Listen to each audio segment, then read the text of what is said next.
Master வாங்க சிந்தாமணி. என்ன master உடனே பேசணும் வான்னு கூப்பிட்டீங்க? என் வீட்ல புதுசா ஒரு பிரச்சனை வந்திருக்கு. என்ன பிரச்சனை மாஸ்டர்? என் வீட்டுக்குள்ளேயும் முத்து மீனான்னு 2 பிரச்சனை இருக்கு. அது பத்தாம புதுசா ஒரு வில்லங்க வந்திருக்கு. வில்லங்கம்மா? ஆமா, புதுசா ஒரு குட்டிச்சாத்தான் வீட்டுக்குள்ள வந்திருக்கு. யாரு சொல்ற? அதான் அதுங்களுக்கு தெரிஞ்ச பையன். ரோஹிணி, அவன் பேர் என்ன?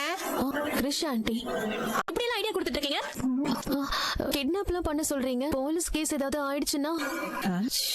அதெல்லாம் எதுவும் ஆகாது. ஆளுங்களை வச்சு நான் பக்காவா பண்ணிடுறேன். ரோஹிணி, எனக்கும் இந்த ஐடியா சரின்னு படுது.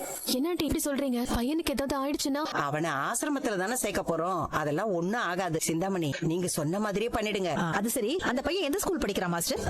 ரோஹிணி, அவன் எந்த ஸ்கூலு? எனக்கு தெரியல ஆண்டி. ஏதோ ஒரு ஸ்கூல்னு அன்னைக்கு மீனா சொன்னாலே. அறிவு போர்டிங் ஸ்கூல், அங்கதான் படிக்கிறான். சரி, அப்ப நான் பாத்துக்கிறேன் மாஸ்டர். அந்த பையன் போட்டோ ஏதாவது இருக்கா? போட்டோவா? ரோஹிணி, அவன் போட்டோ இருக்கா? இல்ல ஆண்டி, என்கிட்ட இல்ல. என் வீட்டு கொல்லு விசேஷத்துல அவன போட்டோ எடுத்தோம். அதுல அவன் இருப்பான். என் போன்ல இருக்கு, நான் எடுத்து. ஆண்டி, நான் கிளைண்ட்க்கு ஒரு கால் பண்ணிட்டு வந்துடுறேன். பண்ணி போயிருக்காரு. கண்டிப்பா கிருஷிக்கு எதுவும் ஆக விட மாட்டாரு. ஒருவேளை கிருஷ் அவங்க ஏதாச்சும் வெளியூருக்கு கூட்டிட்டு போயிட்டு அதுக்குள்ள அவர் போய் அவங்களை புடிச்சிடுவாரு.